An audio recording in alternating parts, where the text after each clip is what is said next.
tour. Okay. Welcome back to Good and Crazy News, y'all. It's your boy Aki, and I'm back with another episode.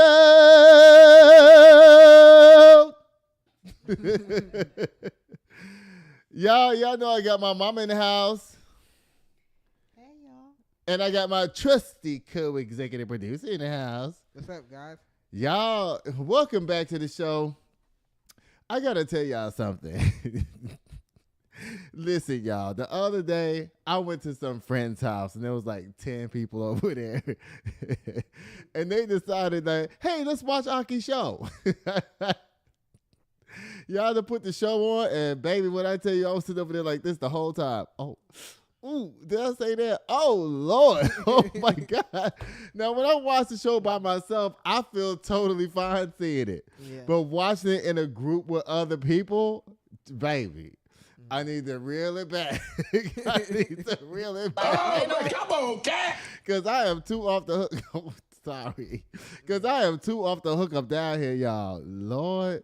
Y'all, we want to start off tonight with some a couple of fun things. You know how we do from time to time. We'll bring up something that we think that's fun and whatnot. What's the first one? I think the dog. Going with the dog. The first one is the dog? No, I want to see that one first. Y'all, there's this guy online. I don't know what his name is, but he's always making these funny videos. He's very talented artistically. You know, even though he's a gay man, that doesn't have anything to do with it. But the videos that he make, I think, are funny to everybody. Yeah. You know what I mean? Like, you don't have to be gay. You don't have to be bi, or you can be straight. I mean, I'm quite sure lots of straight people like these videos because they are truly funny. Yeah. So It's funny. so the first one I'm gonna show y'all, this guy, he decides that he's gonna have the alphabets introduce themselves, and he wants them to spell their names in the way how we spell names. Now, I did not realize there's so many E's involved when letters spell their names. Me either. Yeah, B, C, D, E, Z. All these is like B, E, C, E, E, D, E, E, E, E, E. How you spell E is E, E, E. It's funny, y'all. Y'all, watch this guy over here with this funny video. Y'all, watch this. This is. Oh, you told me that was the second, Oh, the first my one. bad. Child. Okay, y'all, watch. Okay, so this guy, he wants to spell the alphabet, spell their names. This is so funny, y'all. Watch this. All right, so I called this meeting because I'm very proud that we make up the alphabet, but we need to establish how we spell ourselves. Oh, like how we spell our name? Yes, I'll go first. I'm A, so I'll spell my name as A-Y-E. So you African American. Yup. Okay. Your turn, B.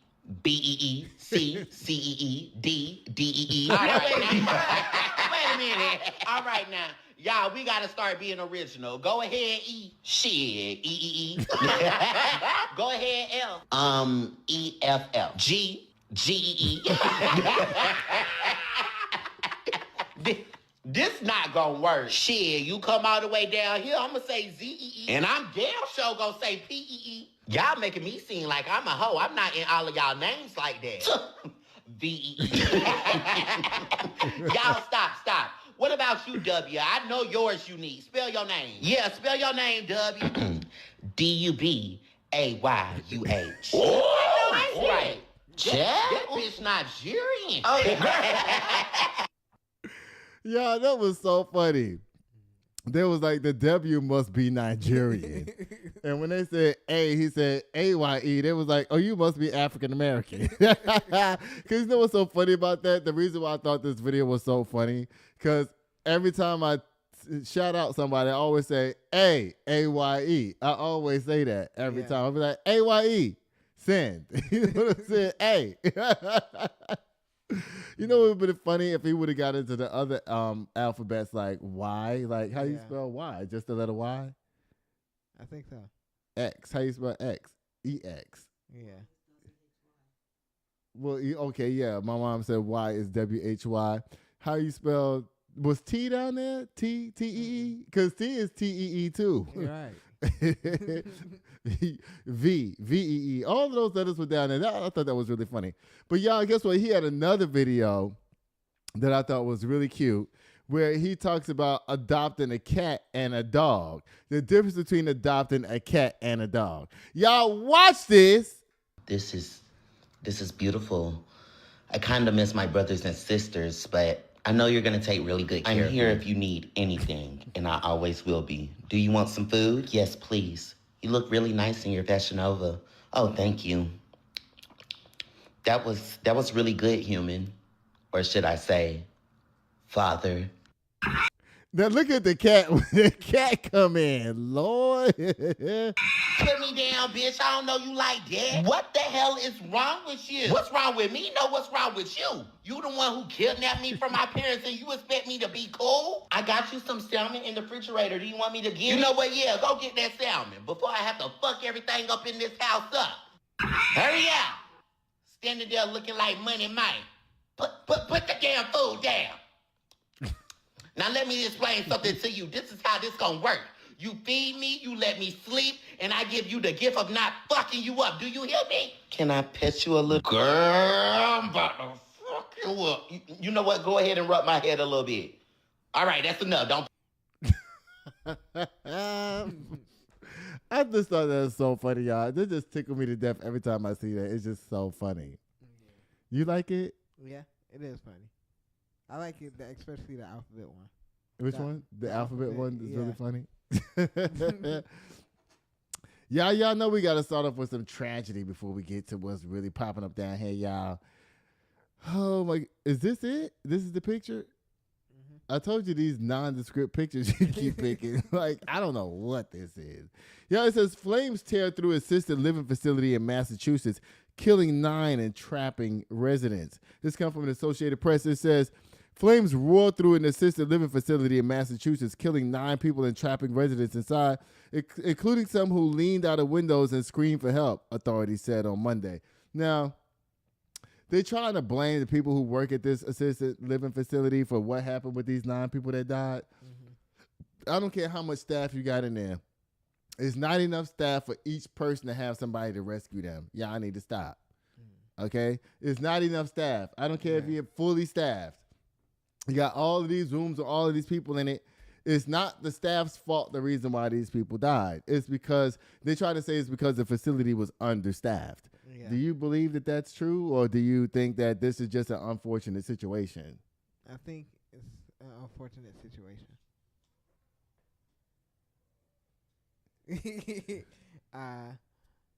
And that even if it, like how you said, even if it did have a good amount of staff, it's still someone is still liable to pass away because it's a fire. Listen, let me tell y'all something. If they had a staff person for each person there, the place wouldn't even be open because they'd be losing money. Okay? This is a business. They there to make money. Now, they say the fire raged through there. Now, the fire department came and they tried to save as many lives as they could. Unfortunately, 9 people died. It says at least 30 people were hurt. A firefighters union said inadequate staffing hindered the response to the blaze and contributed to the death toll. I don't believe that. I don't believe that. Because it doesn't matter. This is an assisted living facility where a lot of people are on wheelchairs, they're on oxygen masks, a lot of them are immobile and can't move. So if you're fully staffed, you still don't have enough people to rescue every single person. Yeah. It's just not possible. Yeah. You know what I'm saying? So I'm quite sure the staff ran to the most vulnerable people first. You know, the ones who really can't move. Right. You know, the ones who are bedridden. The ones who can't get out of the bed on their own, I'm quite sure that they ran to them first. Yeah. But again, you have other people in the facility who may not be as mobile but can move a little bit for themselves. Yeah. Like I heard stories of people going to the door and opening the door and smoke rushes in and then, you know, they become incapacitated in that way. That's not the staff's fault.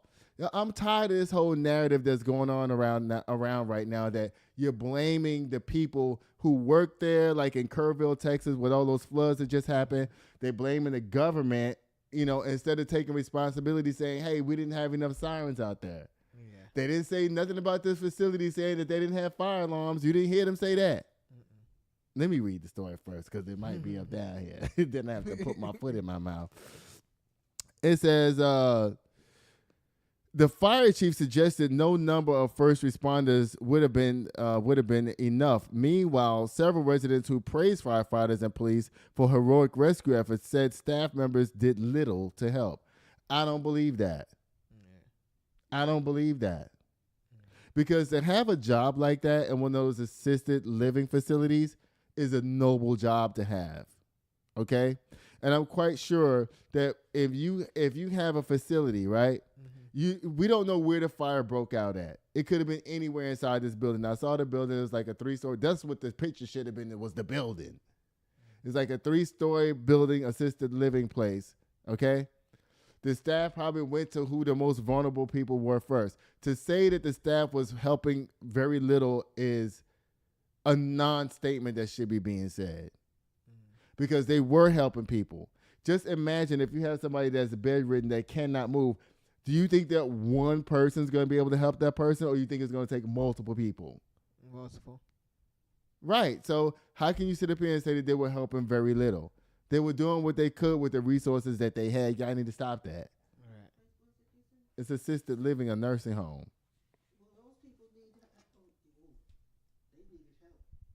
Yeah, they needed help. Exactly.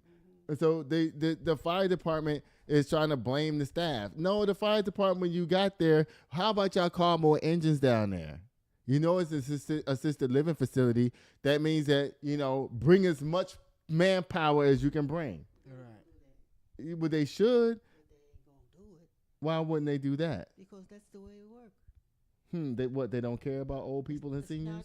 Doesn't matter. They have to be old people and seniors. They do what they do just as much as they can do, and that's it.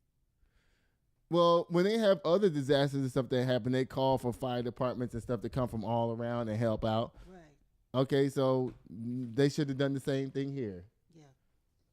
It says, as this come from a person that's in the facility, it says, as her room filled with smoke, Ferreira opened her window and yelled. A firefighter broke into the window and carried her down a ladder, she said. I thought I was going to die, she said. I thought that there was no way out. Okay, you got saved. What I'm trying to say is, y'all, I don't want y'all jumping on me. What I'm saying is that everybody did their job. Yeah. Okay? You can't minimize somebody's job just because of somebody else. Okay, so she was able to flag down a firefighter. That doesn't mean that the other employees that work there were not actively helping other people get out of the building. Right. Y'all stop doing that. This is all that Trump shit.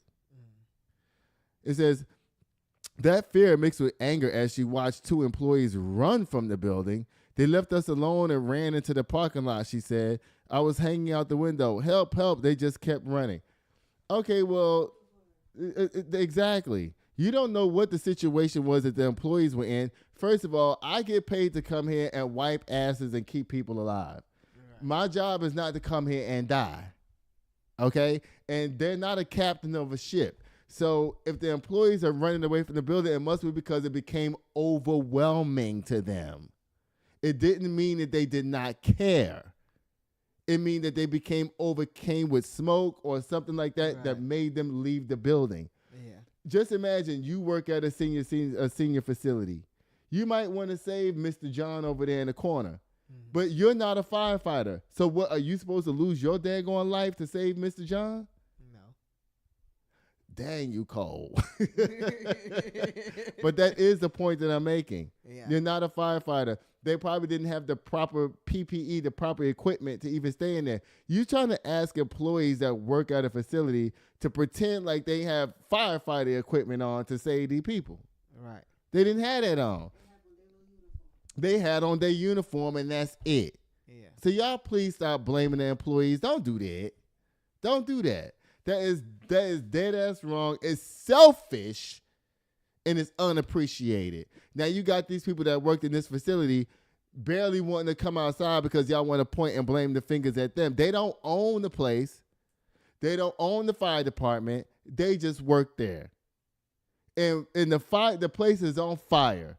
What right. you want them to do? If I just work there, this is an unpopular opinion, and y'all jump down in the comments and let me know. If y'all worked at this facility, would you be risking your own life to save other people when you only making $13 an hour? Because that's how much these people make. Because we know people who work in places like this. Yeah. Are they rich? No. Do they make a lot of money? No. No, right? Yeah. So you think that somebody who's barely skating by in their own damn life is going to put their life on the line to save somebody else?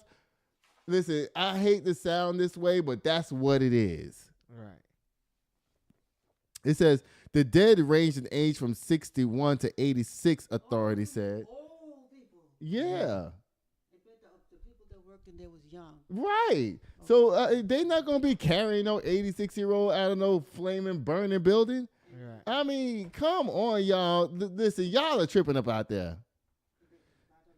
It says the Bristol, and then most of these people can't walk. They're not mobile. Right. Right. That's why you call the fire department to come down there. That's their job. It's called fire and what? Rescue. And rescue.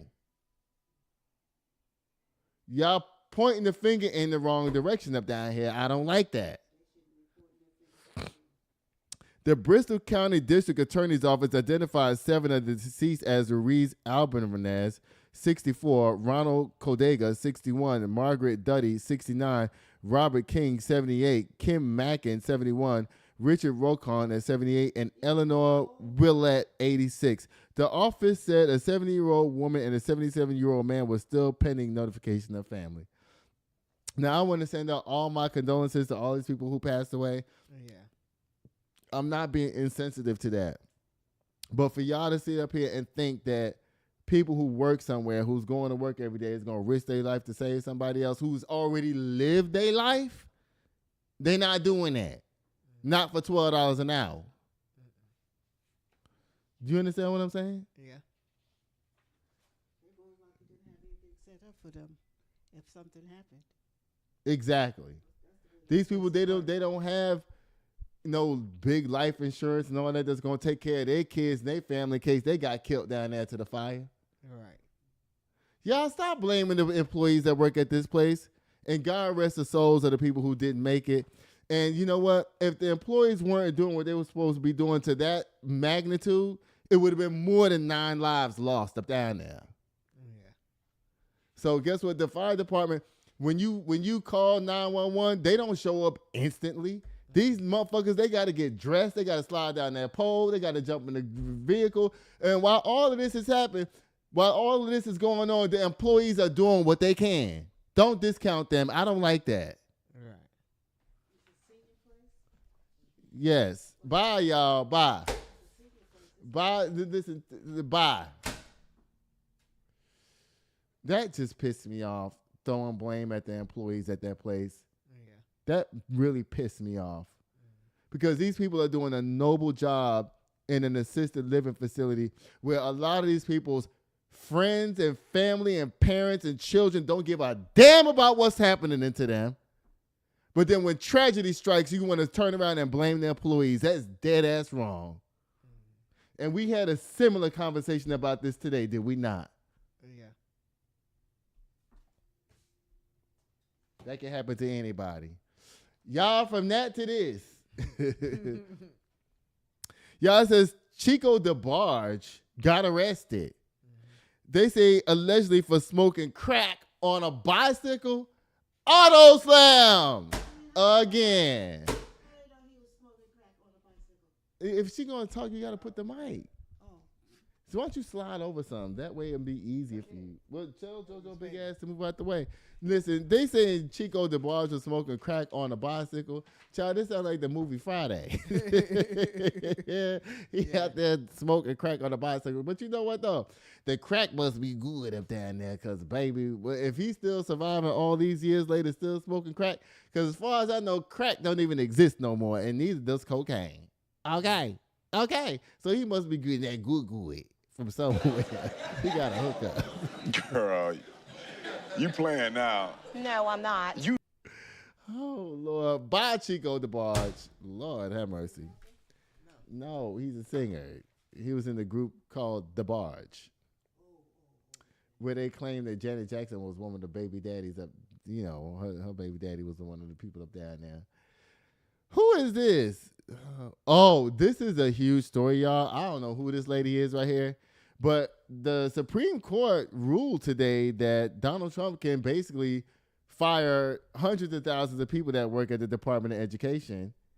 And Trump stood out on the White House lawn today and said that he wants education to go back to states. Now, you know what that's going to do, right? What? It's going to cause division. Because some states are going to be taking out certain things and for not teach the children. And, you know, parents basically buy their houses based on where they has the best education for their children. Yeah. School districts. So if now all of a sudden the states have the right to come up with whatever curriculum they want to have for the students, what are parents going to do? They're going to start moving to those states. Yeah. Okay. I see what you mean. That's what parents do when they want their children to be educated a certain type of a way. Right now, since we have the Department of Education that's national, when you want to find the best school, you find it based on the zip code. Yeah. Oh, Reagan High School, that's a good school. I'm going to send my child over there to Reagan High School, you know, like that. That's what happened to me and my sister. You know, my mom found out that Benjamin Elijah Mays High School in Atlanta was supposed to be the best one, so she used my auntie's girlfriend address as our home address so we can go to the Benjamin Mays High School. That's what people do. Yeah.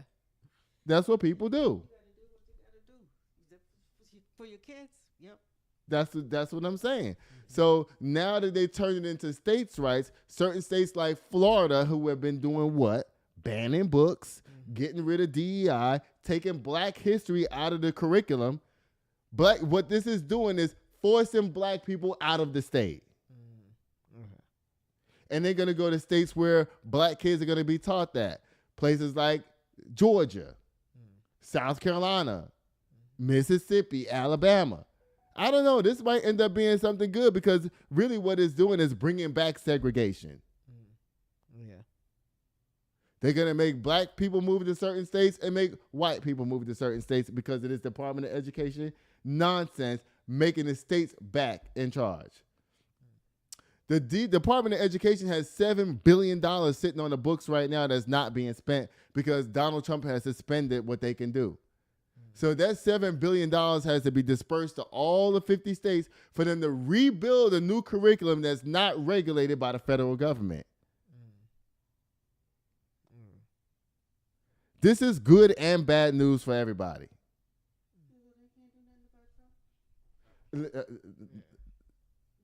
Listen, don't say that. You just said it. Don't do that. You're trying to get my show canceled. Oh, my God. Y'all, this lady is off the chain. She is unhinged. Y'all, it says how Trump plans to dismantle the education department after Supreme Court ruling. This comes from the Associated Press. This just happened today, y'all. It says Education Secretary Linda McMahon is expected to move quickly now that the Supreme Court has cleared the way for Trump administration to continue unwinding her department. Now, remember before Trump came in, they were saying, oh, God, now he has the House, the Senate, and the judiciary because he put in 3 judges of the 9. So now he has control because the judges he put in, they have their agenda. The 2025 agenda is happening. So all y'all people who voted for this shit, you're getting what the fuck you wanted. It's happening right now. Segregation is back. Some people are happy about it. Some people not. You know what? Actually, I'm happy about it. Number 5.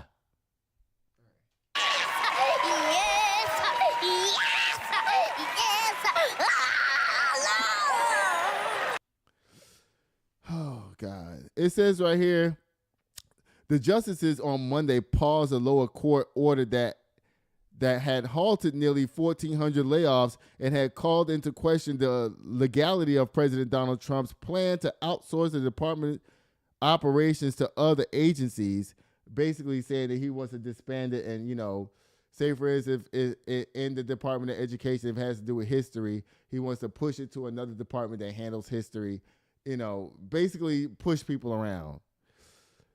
It called into question the legality of President Donald Trump's plan to outsource the department's operations in other agencies. Now Trump and Macron are free to execute the layoffs and break up the department's work among federal agencies. Trump had campaigned on closing the department, and Macron has said that the department has final mission to turn over its power to the states. What do you think about that as a person who just left the education?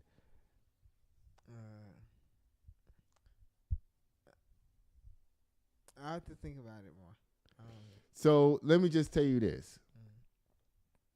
If you live in Texas and you have children and your children are going to school, and, you know, some black schools in Houston and in Dallas have decided, you know, they're going to teach real black history to these kids.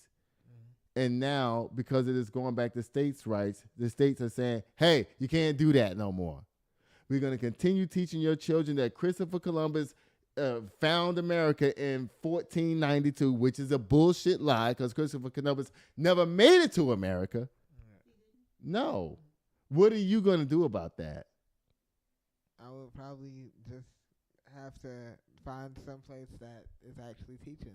You can't, because remember, this is going back to states' rights. States will be regulating education individually. Do you see the problem now? Yeah. It says the federal government has been running our education system into the ground, but we're going to turn it all around by giving power back to the people, Trump said late Monday in a post on Truth Social. Thank you to the United States Supreme Court. Department lawyers have been already previewed Macron's next steps in court filings. Trump and Macron have acknowledged that only Congress has the authority to close the education department fully. But both have suggested its core functions could be parceled and cut into different federal agencies. But remember, the Republicans have in charge of Congress now. They have the House and they have the Senate. So when this goes to the Congress floor, what do you think is going to happen to it? It's going to pass. Yeah. It says, among the most important decisions is where to put management of the federal student loans. A $1.6 trillion portfolio affected nearly 43 million borrowers. Trump in March suggested that the Small Business Administration would take on the federal student loans. Why would you put student loans in with the SBA? You know why? Because they want to stop black people and brown people from being able to gain government contracts. Because now, in order to get this government contract, you have to pay off your student loan. This is some nasty work. This is some backdoor shit that keeps black and brown people away from being able to prosper in this country. Because guess what? A lot of white people who have government contracts, these people don't have college degrees. That's why Trump always up there saying, I love the poorly educated. Because these are the ones who have all the government contracts. Yeah. I don't want to read no more of this. I'm pissed off now. Bye. Again. I got a video to it. Oh, is a video to this? Y'all, oh God. Y'all watch this. Here's how your career will be affected if the Trump administration successfully dismantles the Department of Education. Unfortunately, today, the Supreme Court pretty much paved the way for that to happen. Without the Department of Education, there's no federal protections for equal access to education. That means opportunities will depend entirely on where you live, not your talent, not hard work or merit, but your zip code. So let's talk about how this affects your careers, different industries, and the next generation future in this country. Number one, talent pipelines would be weaker in poorer or rural states, which means where you were educated would matter even more for career prospects. Employers will most likely start to favor applicants from certain states or institutions known for higher education. Number two, without federally backed student loans, Pell Grants, or student loan forgiveness program, fewer people would be able to afford college or higher education, which means there could be an increase in workforce shortages, and certain careers such as law, medicine, STEM could see fewer qualified candidates, especially from marginalized backgrounds. Number 3, there will be a disruption in education-related careers. Entire career sectors surrounding education policy, administration, and compliance would shrink or disappear altogether. Number 4, we would see increased privatization of education, with fields like EdTech, online learning, or vocation training might grow as states or private companies step in to fill the gaps. And number 5, career growth could be geographically restricted. If education credentials vastly differ from state to state, then moving to a new state would mean having to retrain or re-credential to meet the standards of the state that you now live in. Certifications might not be recognized across state lines. This means people could be locked geographically into lower quality education systems, which would ultimately limit career mobility. Unfortunately, this is Now, I didn't hear what this girl had to say. What was she saying in this video?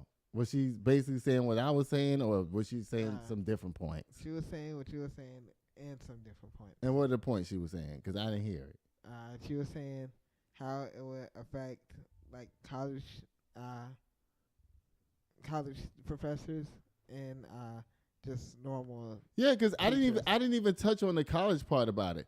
Because remember when Donald Trump was attacking Harvard and all these universities and stuff, the private universities, and he finally got the University of Pennsylvania president to step down. You remember that? Yeah. This has all to do with this.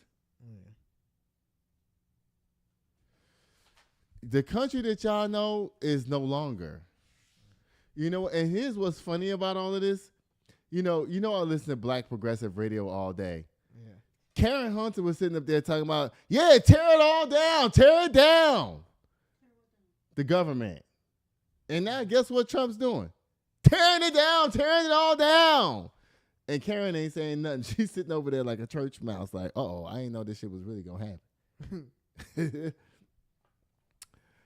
Y'all, Beyonce concert goers, you know, they saying that some tragedy has happened up down here with Beyonce.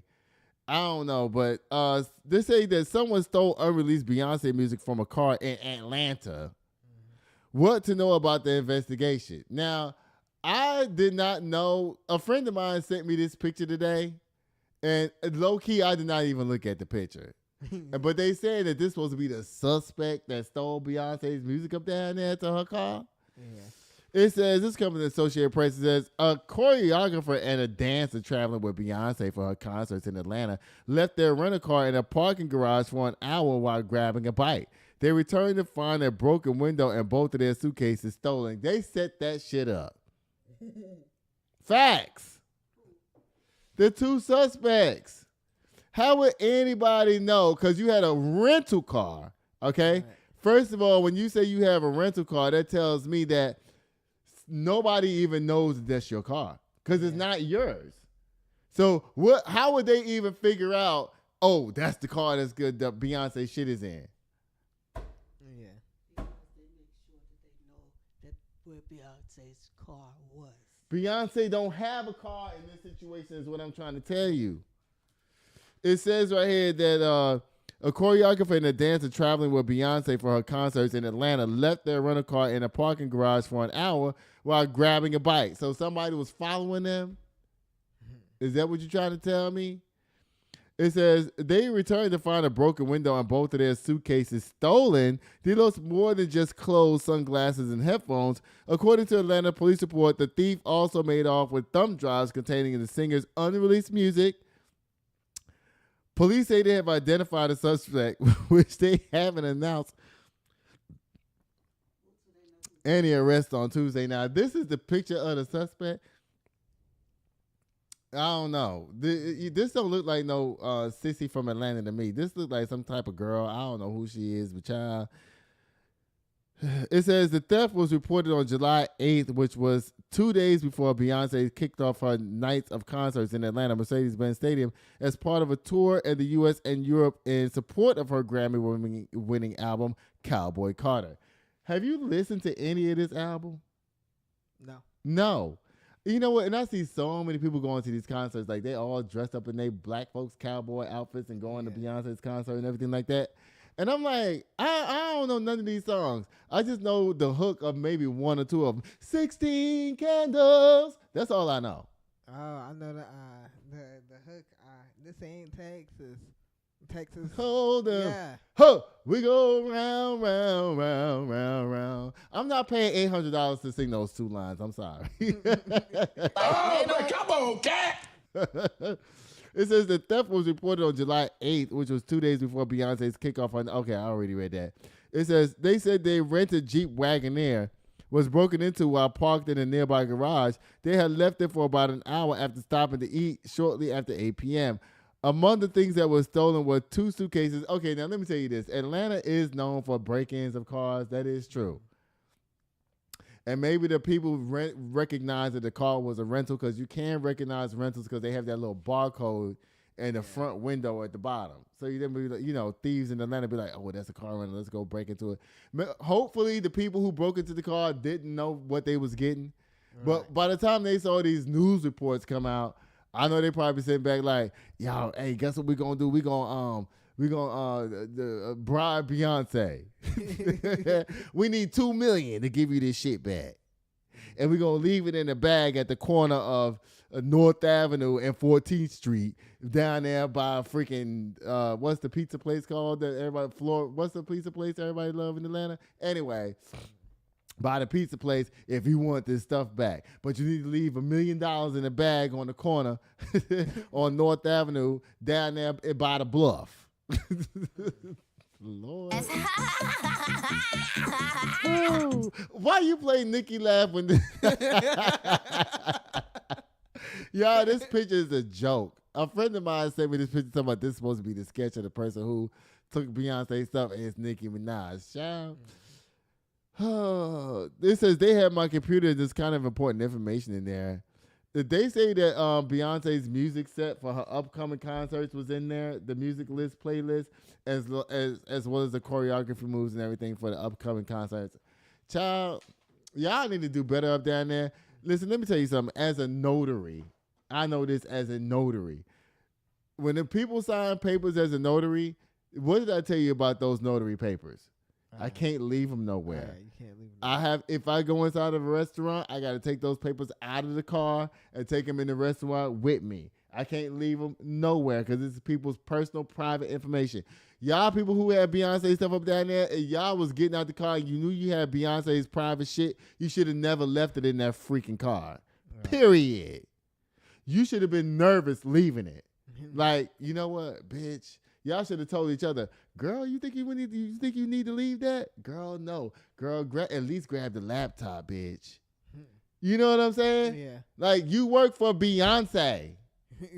Right. Y'all are wrong up down there, whoever the choreographer was, and y'all that claimed that somebody stole Beyonce stuff. Child, y'all supposed to know better. If I worked for Beyonce and I had her set list and unreleased music on a laptop, I'm not leaving it nowhere. Right. Nowhere. When I go to the bathroom, it's coming with me to the bathroom. That's not even cap. I'm dead for real serious. That laptop would not leave my side, period. Because guess what Beyonce's saying right now? Somebody's getting fired. Somebody's getting fired. I'm gonna walk away because I need to calm down because bitches in here is motherfucking trying me and I'm ready to pop the fuck off. Because you're gonna say and call me arrogant. No, my mama says up here like you can't leave nothing nowhere, and you can't. By y'all dumb people out there that work for Beyonce, I would fire y'all asses if I was Beyonce, and y'all would never see the light of day again. Because you know what? That music is gonna turn up somewhere online. Yeah. And guess what? Whoever posts it, they're going to be having it monetized and stuff like that. Baby, Beyonce, girl. Hopefully. It seems like it'd be stupid for them to put it out there, the music. Well, no, they'll sell it to the dark web, and the dark web will put it out there. What's the dark web? Child, ask your grandson. He know all about it. I don't know shit about it. I don't know nothing about that. I ain't talking about you. Oh, okay. Okay. Y'all, guess what? It's time for Black History, y'all. Ooh, look at this handsome man right here. Who is this? Y'all, it's time for Black History on Good and Crazy News. Y'all know every day is Black History on Good and Crazy News, so y'all get used to it. Yep. Okay. This is William Henry Barnes. He was born in 1887, and he died in 1945.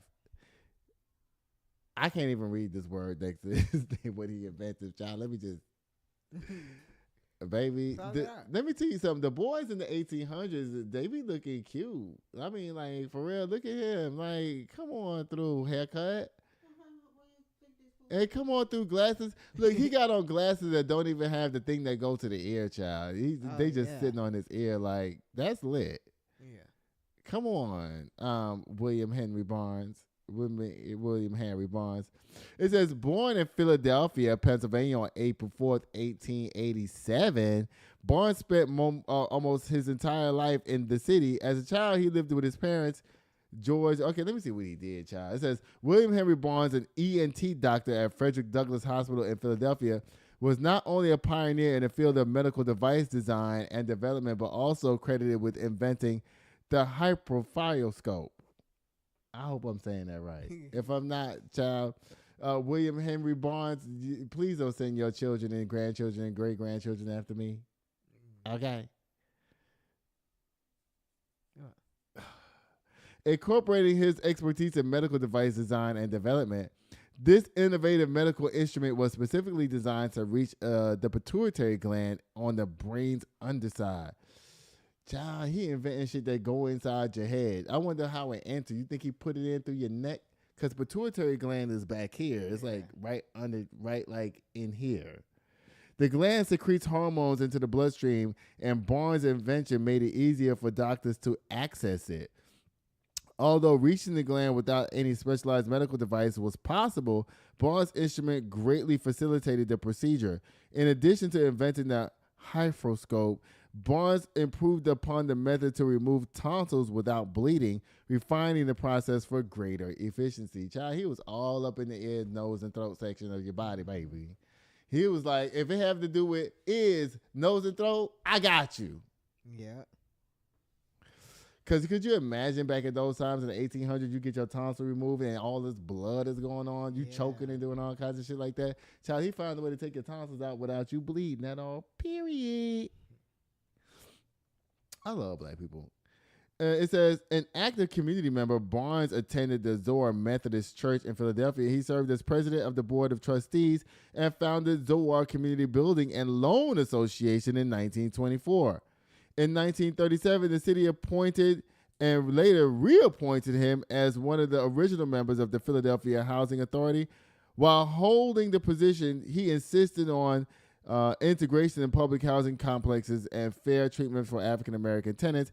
Barnes was a former member of Psi Phi. He was a Sigma child. Mm-hmm. In 1943, Barnes retired following a stroke. That's ironic that he had a stroke, being that he was involved with brain activity, child. Yeah. He passed away on January 15th in 1945 at the age of 58. Listen, y'all, let me tell y'all something. Y'all people out there, we do Black History all the time on this channel, right? And guess what? Every person that we talk about has accomplished extraordinary things by the time they are 40 years old. Yeah. Extraordinary things. This man died when he was 58 years old and accomplished so much.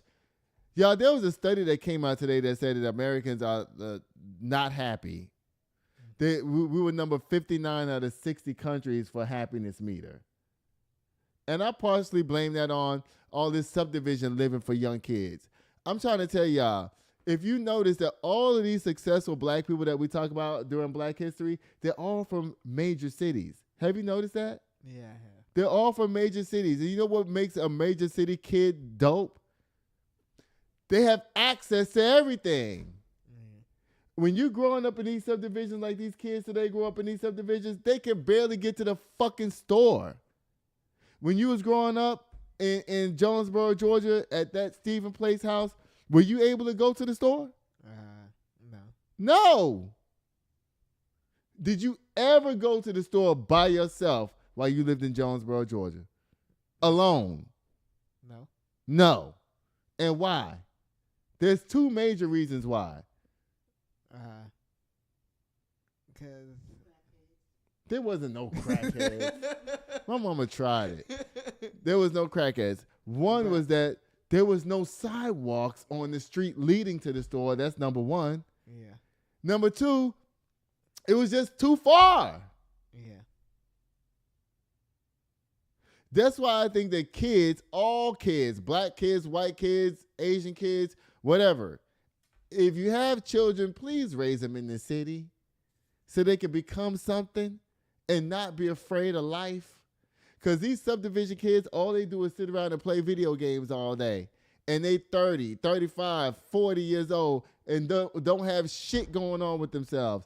And it's not their fault. It's their situation.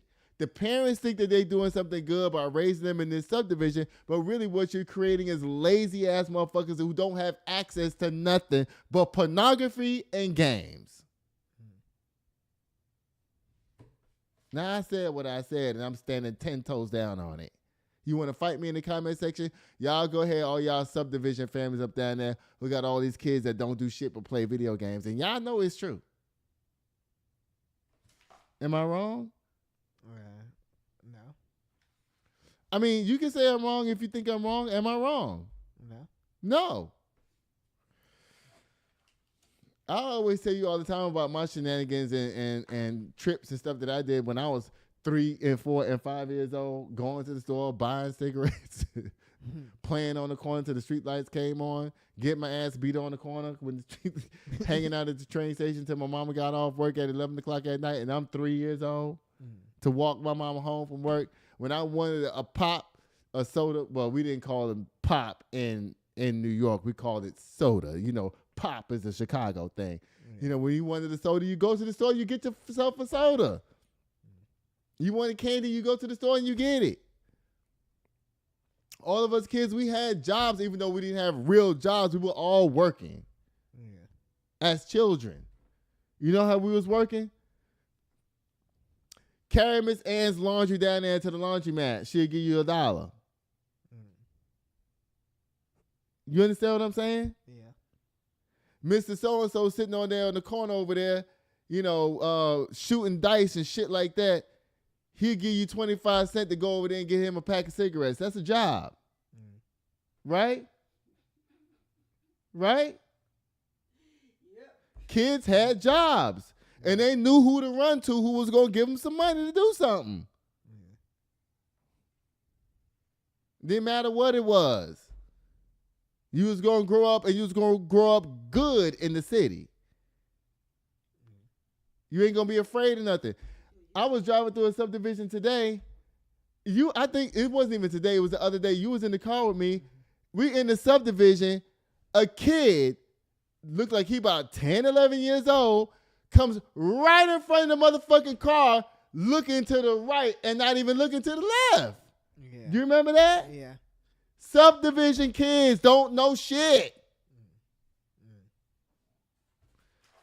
I told you when we was talking about that, I said if you took that kid and moved him to New York right now, he wouldn't have to be worried about getting beat up by a kid on the corner. He gonna get hit by a fucking car. When I was 3 and 2, my mom and daddy taught me before you cross the street, look left, right, and left again before you cross the motherfucking street. Yeah. These kids are not taught that because they don't even know how to cross the street. Right. And get hit. Thank you, William Henry Barnes. I'm sorry I had to tie into why I think sorry-ass kids is being raised in America in all these damn subdivisions they building up down here. All you doing is creating lazy children. Bye again. Loud out of the house when their mama working. Today, you mean? No, you ain't talking about when I was growing up, because when I was growing up, when you was at work, I had a key to the damn house.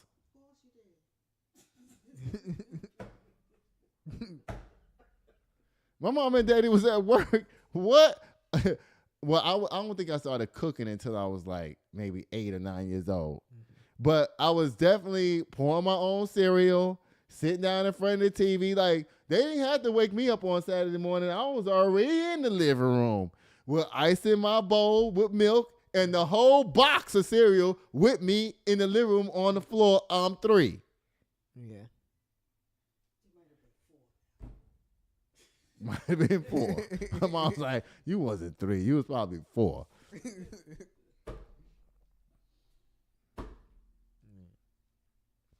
Y'all better get it together with these cities, y'all. Y'all, listen, y'all teach y'all kids how to ride public transportation and stuff like that. Don't let your kids grow up thinking that public transportation is bad, because what y'all parents are, I ran into a woman who had a child, and her son was 18 years old. Now, we was out at the club. We was having ourselves a good time and shit. It was like 11:30 at night. And, you know, the mama, we was all at the club. You know, I'm 50, so I'm hanging with grown women, you know, grown people. Yeah. She was like, y'all, I got to go. And we was all like, why you got to go? She was like, I got to pick my son up from work. What? What? Wait. You trying to tell me your son has a job and he can't take himself home from work? Because, listen, and I know y'all going to be in the comments saying all kinds of crazy shit, but guess what? These kids have no kind of confidence. They don't have no brain sense or nothing. When you get a job and you 18, in my mind, I don't even want my mama to come pick me up from work because I don't want to disturb what the hell she doing. Guess what you do? You find out who live in your area that work with you, and you have them take your ass home. Even if it's the boss. Hey, you know what? I live on Johnson Road down there. Anybody live on Johnson Road? Yeah, I live on Johnson Road. I think my mom will drop you off. Okay, that's how you go home. But these kids, the parents don't even give them the authority to have dominion over their lives. They baby their children until they fucking grown. And then when they're grown and they don't have no skills, and then they sitting around looking at them like, well, why don't you do something with yourself? Well, you ain't never taught me how to do shit with myself. That's just true tea. All right, y'all. Guess what, y'all? We'll be right back. This show is brought to you by Chris Castaneda with Mortgage Right. Tired of throwing money away on rent? Escape the cycle and start building real wealth. Chris can help you land the perfect home loan for your unique situation. Whether you're a first-time buyer or looking to upgrade, we'll guide you every step of the way, from pre-approval to closing. Contact Chris today to get started. That's true. That's true. But I wasn't raised like that. Okay, y'all, my mama just got through saying that even in the city, some kids were, they were latchkey kids. You go home and you had to stay in the house until your mama or daddy got home. That's true. A lot of city kids are raised like that. But still, you have to remember, they have to get home. So they still have a life before they get home. They try to do all the shit that their mama and them don't want them to do until they get home. Yeah. You know what I'm saying? Yeah. You stop at the candy store that your mama told you not to stop at. You talk to Mr. Johnson that your daddy told you not to talk to. You know what I'm saying? Yeah. Mr. Johnson done gave you 15 cents to go down there and buy him a bag of chips and bring it back to him. You get to your own block before you get home. Miss Wareham is sitting in the window. Hey, Judah. And you wave at her. And she's like, come on over, Judah. Your mama and daddy don't even know that you know this lady. But you in her house. And she feeding you cookies and milk. You know what I'm saying? Yeah. And then you go home and you use your freaking key and you open the door, because guess what? Miss Wareham is not actually a threat. She's actually looking out for you back in them days. Yeah. She's the neighborhood watch. And she know what's going on with all the children in the neighborhood.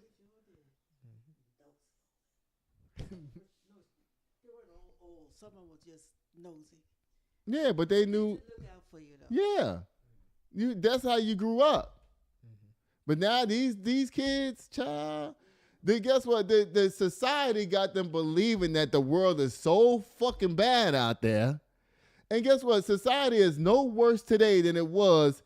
You think society is worse today than it was in the 1940s? No. Get the fuck out of here. Y'all are tripping. Y'all, hold on. Let me move on because guess what? I done been on my little rant long enough. Y'all, guess what it's time for, y'all? It's time for Miss Gossip. Y'all, Serena Williams, y'all, baby, listen. Okay, now, I know some of y'all gonna have some shady-ass shit to say about Serena Williams, but y'all know this is my girl right here, so whatever y'all want to say about her, I'm here to slay all you bitches like y'all dragons, okay?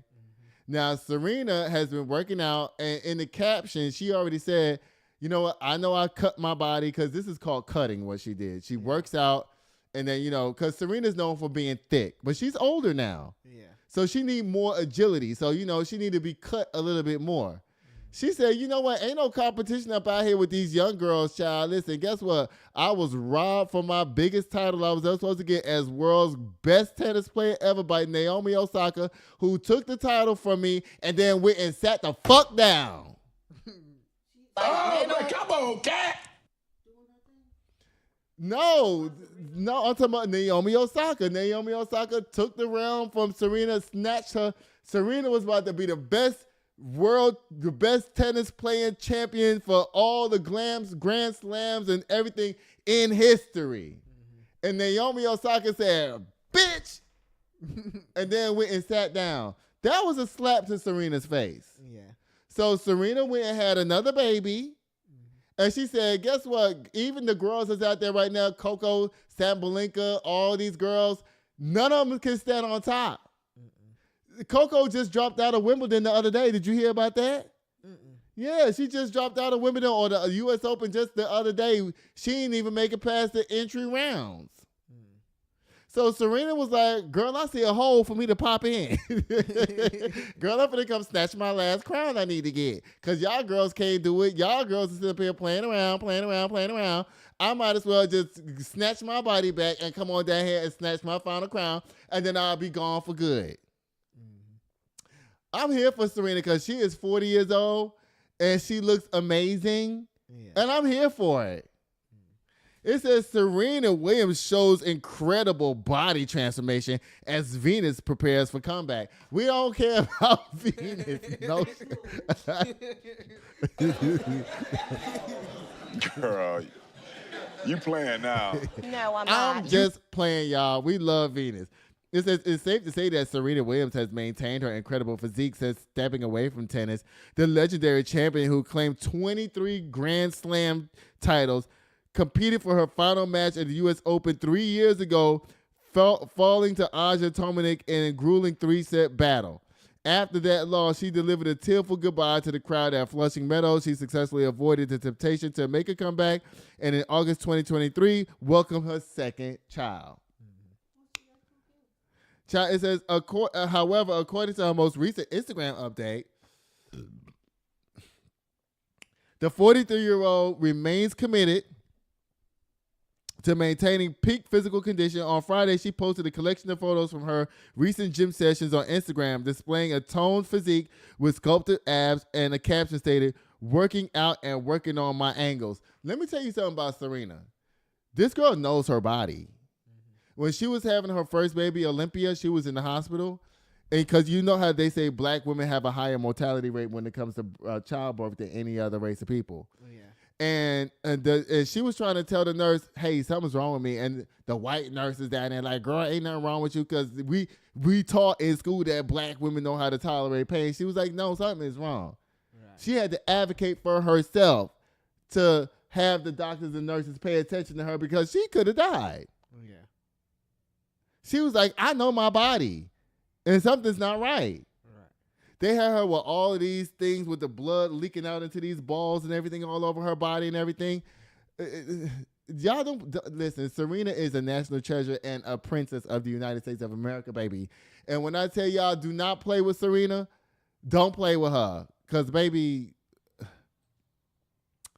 I got to be careful doing what I'm doing right now, showing her body, because I could be accused of RG3. What he was doing with that girl Angel Reese, which you know she's not even playing at the WNBA All-Star game. She just got kicked out. That happened today. But Serena looks sickening. She don't have. Okay, let me not do that. I love you, Serena, girl. Sickening, that's a compliment. I mean, her body is snatched. She looks sickening. Like she's ready to come out and start slaying the girls. That's how she looks. 2. She says, on Friday, she posted a collection of photos from her recent gym sessions on Instagram displaying a toned physique with sculpted abs and a caption stated, working out and working on my angles. The fitness revelation arrives as big sister Venus gears up for the next WTA Tour comeback. The 45-year-old has secured a wild card entry on the DC Open in Washington, marking her first tour appearance since March 2024, which is only a year ago. So, she didn't necessarily say on this post that she was coming back, but I have a suspicion in my mind that Serena wouldn't be posting this if she wasn't, letting the girls know, bitch, I'm here. Right? Yeah. What other reason would she have to post this? Because the last time we saw Serena was at the Super Bowl this year, and she was looking thick and sexy. Yeah. When she performed They Not Like Us with Kendrick. Yeah. So she been hit. Yes, you did. We was all in here dancing and screaming together. And so, so she's ready. And guess what? This is a perfect time for her to come back and snatch the titles because the girls are not ready. They're not ready. Just like on the men's side, Djokovic is still down there killing the boys. Yeah. Because the boys are not ready. The new generation. This is what I'm saying. The generation of kids, the athletes behind these kids, they're not ready. Because they didn't grow up wanting for shit. They grew up playing video games and, hitting the tennis ball every now and then all of a sudden my mental health. I can't play no more because I need to sit down and go to counseling. These bitches didn't go to no fucking counseling. They cussed out the fucking reporters and went and hit more balls the next day. Right. So Serena sees a gap for her to jump in. And, girl, I'm here for it. Bye, Serena. Hopefully, we'll see you next season, girl. I'm here for it because remember when we just got through talking about Coco with her outfits and shit the other day. Yeah. This is perfect time because it seems like it's going in the right order. You know what I'm saying? Like, it's like Serena heard what I said and she's like, you know what, Aki, you right. Let me come down here and snatch some trophies real quick. Because you know what? She don't need the coin. This is not about money. This is about titles. And you know what she said? She said in an interview one time, she was being interviewed by Robin Roberts, and they were walking through her house, and she was showing all her plates and stuff. Because, in tennis, they get these plates, and they get the trophies and stuff. And she was like, pointing out to Robin Roberts all the stuff that she had. And I think it was like a French Open or something like that. It was second place. She was like, oh, how'd that get over there? We ain't supposed to have second places over here. She was like, somebody come get this. This ain't supposed to be over here in the display case. This is supposed to be number ones only. Okay?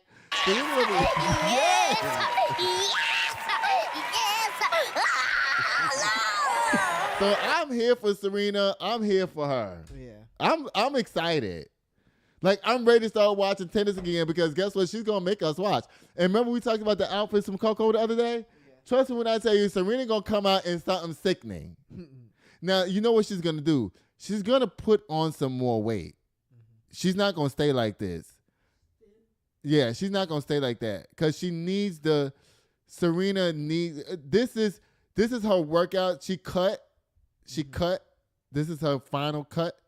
And she's going to put some bulk back on to protect her ligaments and stuff. She has to. Yeah. That's what she's going to do. Because, Serena ain't never walked out looking like this. You know what I'm saying? She probably been this size plenty of times, but we just ain't never seen it. Because when the season come around, now she ready to tighten up. Right. I'm here for it, Serena. Come on, girl. Don't play with us. You didn't make no announcement on this paper. I need you to make an official announcement. Yeah. That all the black folks will be back watching tennis again. And then hopefully some black people will stick around and watch Coco. Because she's low-key helping Coco. Bye, Serena. This is not a slam, okay? This is a bitch, let's go, girl. See, my mama just said, who's Coco? That's what I'm talking about. Exactly. My mama's like, who's Coco? Now, my mama watches tennis, y'all. If she say who Coco, that's a read. Ciao. Bye, Serena. Oh, Lord, this Jeffrey Epstein stuff is back up down here again, y'all. Oh, Lord. Oh, I'm glad you did this. This came from me, right? Child, so listen, y'all. Bill Gates' ex-wife, Melinda Gates, one of the reasons why she divorced Bill Gates was because he wouldn't stop hanging out with Jeffrey Epstein. A rapist. Child, she said one time she met Jeffrey Epstein, she was like, she was looking at the devil. And she said when she got home, she told her husband, I don't want you talking to that man no more. And guess what? He didn't stop talking to Jeffrey Epstein. So she was like, this is one of the reasons, bye, motherfucker. And she took billions of his dollars away from him. And guess what she's doing with the coin? Passing it out to black women. That's what his ass get. Passing out the money to black women. Black women who have businesses and shit. She's like, y'all need some money. Come on over here. And guess what? The requirements to get the coin is so low. Like, all you need is a business plan and a date to start your shit. She's like, I don't even care because the money I give y'all, I make it back in the stock market the same day. Right. She can't give away the money fast enough. Even if she tried, she couldn't give it away. I think she took $500 billion from him or something crazy like that. Let me see, how much did she get from that man? She got like, no, it wasn't $500 billion because he's not a trillionaire, I don't believe. I think Elon Musk is the only trillionaire. I don't think he's a trillionaire either, but she got a lot of money from him. Yeah. So much that she can't spend it fast enough. You know what I'm saying? Because the interest that she earns on the money comes in so much that, you know, did you know if you have $2 million in the bank, you can live off the interest? Yeah, if you have $2 million in the bank, you can live a modest life off the interest and never touch your money. Because you get paid interest on putting your money in the bank. Child, it says Melinda Gates says Bill Gates' work with abhorrent Jeffrey Epstein led to divorce. This comes from Vanity Fair, white folks tea. It says Melinda French Gates said that there was a number of factors that led to her decision to divorce her husband of 27 years. Bill Gates, including in his work with the late disgraced financier Jeffrey Epstein. You know what Melinda did? She sat back in the cut and let him do whatever the fuck he wanted to because she knew I married a billionaire, baby, and when I get this check, baby, bye. I'm going to be good. I can get me a new man, new husband, have another family, whole new kids and everything, and she ain't got to deal with him because Melinda look good for her age. I don't know how old she is, but she look good to be married 27 years. If she was married 27 years, child, she have to be in her mid-50s. And you know, for a white woman, boy, honey, she must be on that NAD plus up down there that I'm trying to get up on. Oh, come on, cat. That Shaka Khan and who else? Patti LaBelle is up on that shit, y'all. Y'all, I'm about to be on NAD plus. I don't know if y'all know about it or not. Y'all might need to do y'all research. But, baby, I'm about to be on NAD plus, and when I get my shipment in, I'm going to talk about it on the show. And I'm going to tell y'all all about how it make me feel and everything. Listen, because you know what? I already know I look cute for 50. I know I don't look 50 because when I look at my high school graduation class and I see all the Oompa Loompas up down there, I be like, whoa, whoa, whoa. And I'm hitting the gym like I'm 35 and looking sickening. What? That's not all of a sudden. I've been going to the gym for some years now. Because I just started hitting the gym for real serious like 7 months ago. Like, not just going, like, but really putting in that work. Yeah. Because Judah can tell you, when I go to the, do I be playing at the gym? No. I don't, do I? I be all like, ooh, I can't keep up with this guy. I don't play at the gym. I go there and I work. I don't be chit-chatting and talking. I get my music going and I'll pull up my fit notes so I can track my workout. Mm-hmm. And baby, when I hit, I hit. I don't play. Super setting with this guy is like being humble. Because I'll be super setting down. Mm-hmm. It says the philanthropic addressed their divorce publicly for the first time in a new interview with Gayle King that aired on CBS this morning on Thursday, explaining it was not the only thing but many things that led to the demise of their marriage. I did not like that he had meetings with Jeffrey Epstein, she said. No, I made it clear to him. She said she told Bill Gates to his face, Stop hanging with Frankenstein. I don't like that.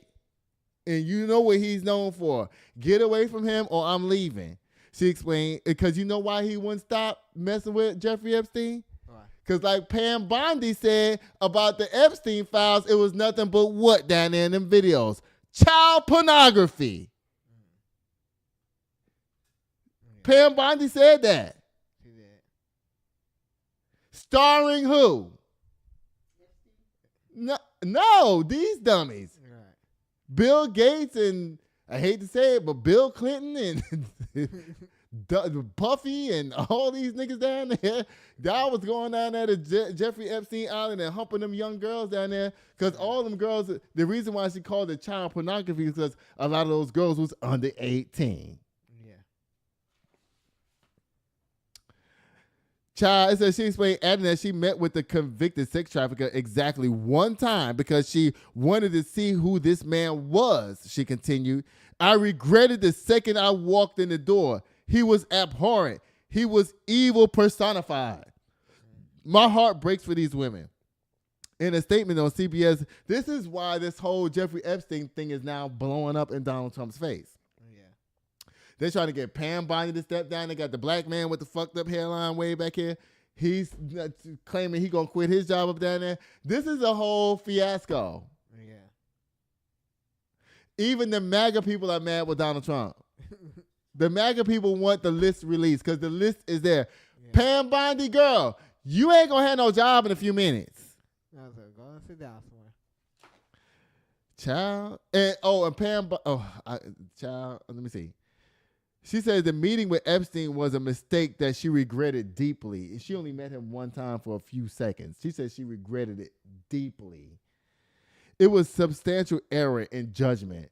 She said it was an error in judgment to lay eyes on this motherfucker.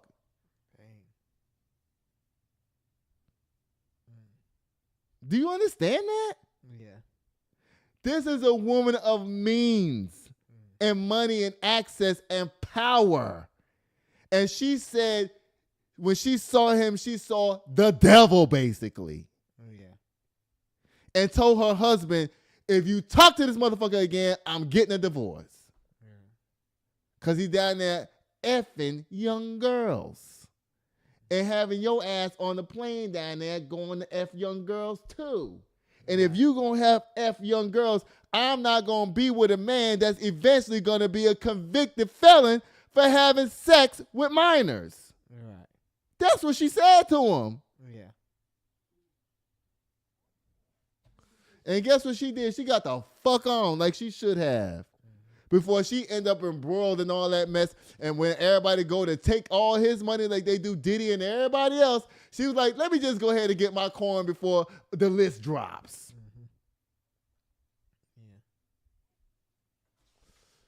Y'all, I be knowing stuff. Okay?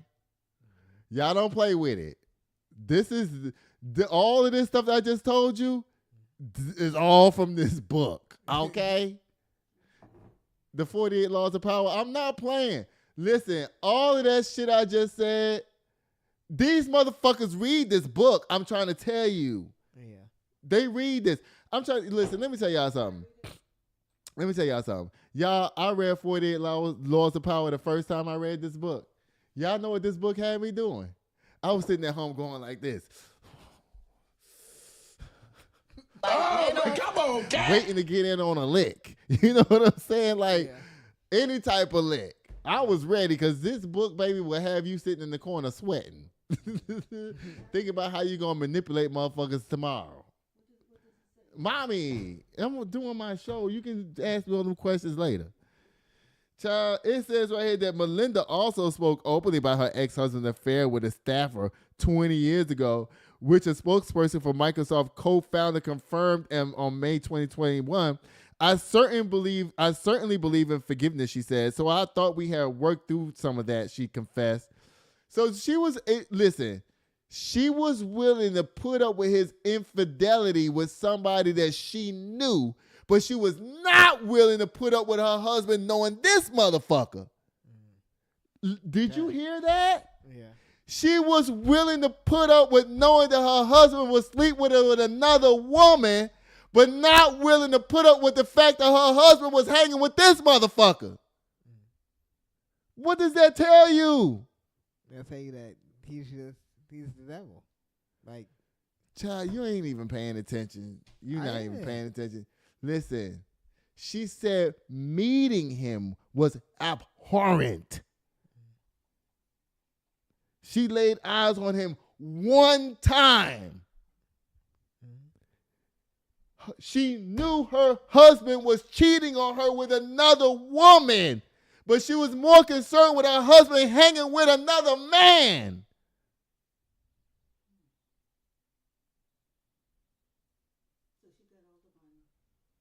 Yes, she did.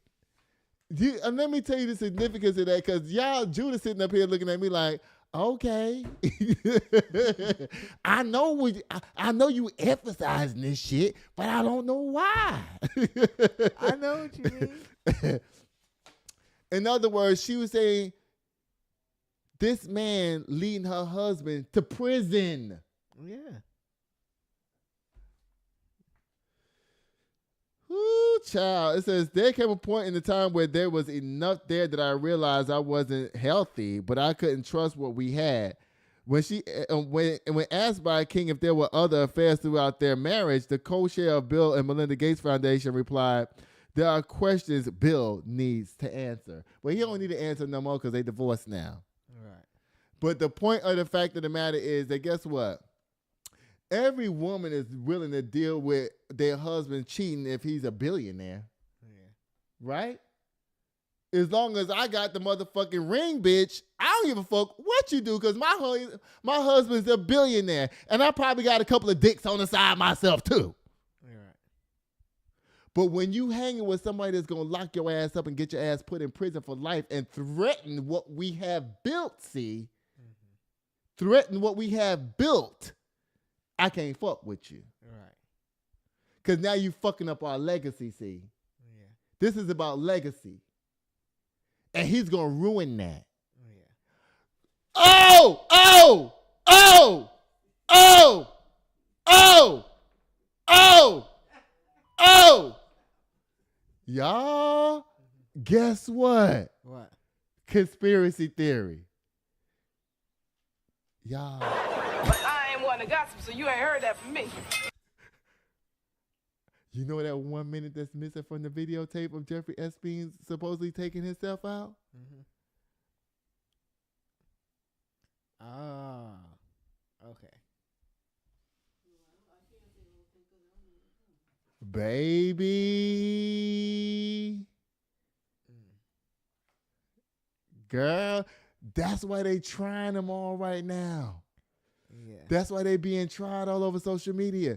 Remember I showed you that video today where they got all those old-ass CEOs walking around in dresses and shit like that from AI? Mm-hmm. They trying them because this whole Epstein shit is blowing up right now. Yeah. It's like, look at y'all motherfucker.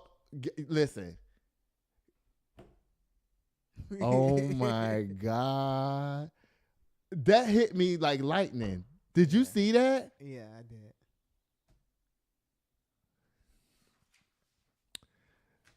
Honey, like my girl says, honey, child, this story right here just did me in, baby. Ooh, ooh, ooh. Oh my God, Melinda, you skated, bitch. We beat these hoes, y'all. They on the other side, and we escaped again. Bitch, she skated with the bag. Yeah. She skated with the motherfucking bag. Look at all the shit that we've been talking about with this stuff. Put it all together. Bitch. You that bitch. Now, when they say that girl, Melinda, you are that girl. Girl. Bye. Ooh, Pam Bondi. You in trouble, girl. Pam Bondi's in trouble. Because she should have never said, because remember, Donald Trump tried to get her to stop answering that question. If you look back at the clips that I had pulled from that lady that was sitting up there talking that shit, when the reporter asked Pam Bondi what was in the report, and Donald Trump jumped in to try to stop her from answering it. And she said, I don't mind, I'll answer it anyway. There's nothing on there but child pornography. That's when everybody was like, oh, well, we need to see that. We need to see.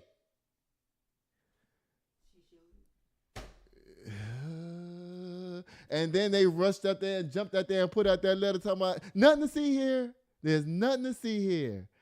Baby, listen.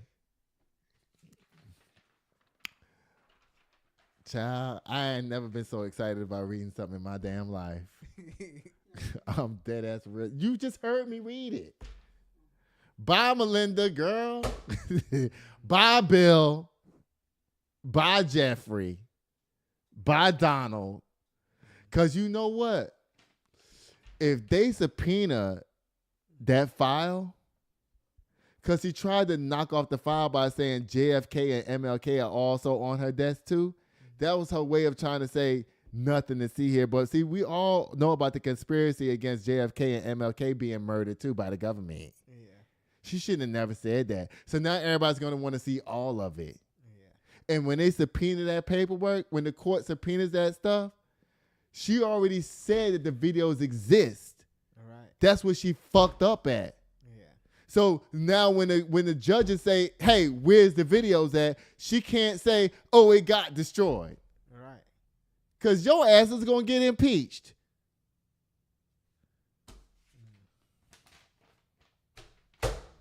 Child. That was fun. Yeah. I enjoyed that. Girl. Oh, and there was a video. Child, y'all, I don't know what this video is, but I think I done said enough, baby. So let's just watch this video. Y'all watch this.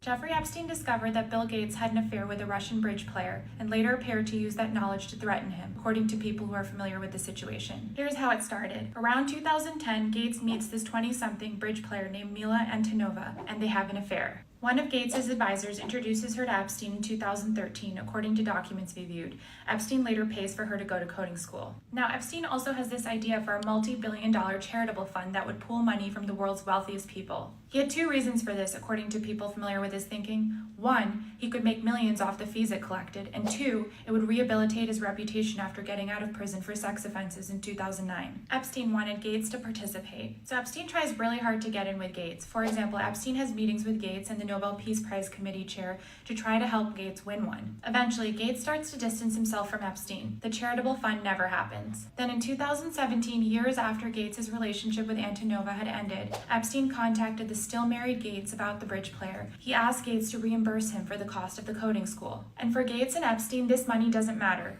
But people told us the tone of the message was that Epstein knew about the affair and could expose Gates if he didn't continue the association with Epstein. Gates didn't pay, according to his spokeswoman. But all of this sheds new light on how Epstein operated and used his connections to the rich and powerful for his own purposes. Oh my God. I don't even know what was said on that video. All I know is that I seen Bill Gates and Jeffrey Epstein together. What was they saying? They was kind of saying most of what you just already said. Really? Mm-hmm. I be knowing stuff, y'all. I be knowing stuff. Oh my God, y'all! How that culmination just hit me like lightning. Mm-hmm. I have never had that happen to me before. I know I'm right. I know I'm right. I know I am. The timeline is timelining. Ooh, child, we've been on for hours and hours, child. Let me see. Listen, we're gonna say we're gonna say the rest of these stories for tomorrow because we've been on for an hour and a half already, okay. And we're gonna say these, and we're gonna do this for Thursday show. Well, we're gonna have a special guest. My friend Randall Thomas is gonna be on the show, y'all. He's a health person. He works out, and now he's doing juices, and he's gonna come over here and show us some of his juices. I think. I'm going to try to get him to do that so we can taste the juices together up on here.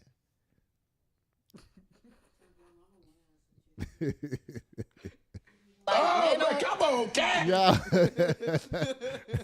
We're going to be tasting juices up on here. Look, So, Mommy, did you enjoy the show right now? Yes, I did. It was good, right? Lord. Oh, wait. It's not even time for that yet. Oh, my God. Y'all, I'm doing too much up down here. Guess what it's time for, y'all? It's time for boom, the Kim K Slam.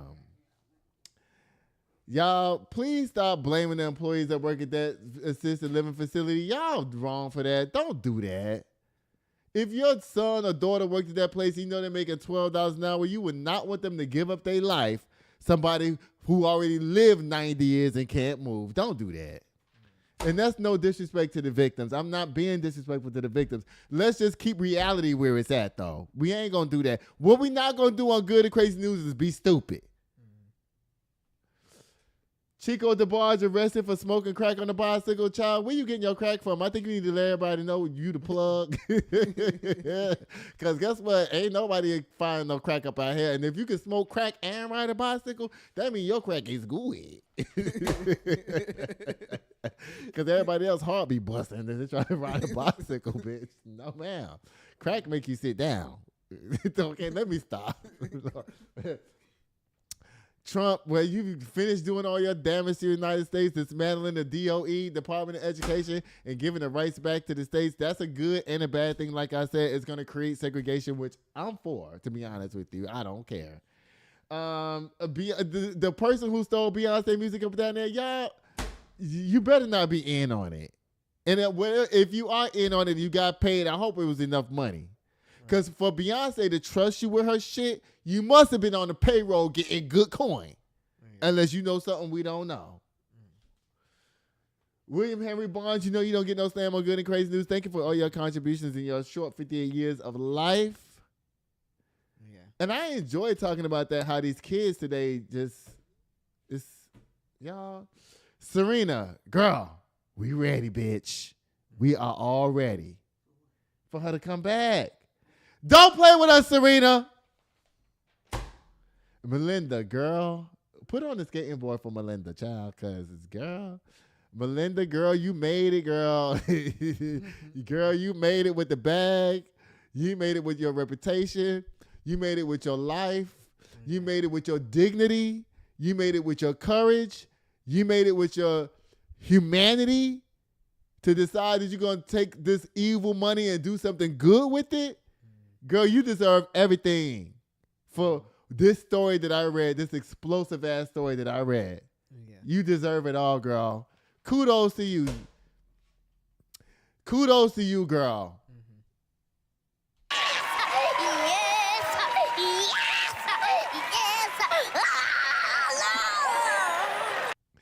Oh, goodness, y'all. Lord have mercy. Jesus to life.